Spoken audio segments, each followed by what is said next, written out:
Hi Blazers! In this video tutorial, we're just going to quickly show you how to bring back the closed tabs that you may have accidentally closed and you want to bring them back instantly, and you don't need to Google search them or anything like that.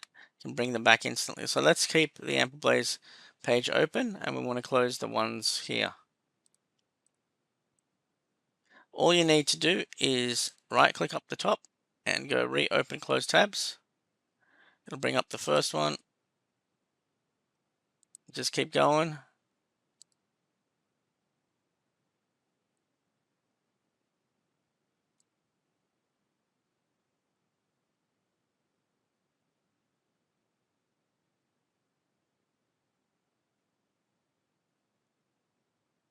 And you can see they're all open again. And that's how we bring back the closed tabs that we had closed accidentally. Don't forget to like and subscribe, and we'll see you on the next one. Thanks for watching. Bye for now.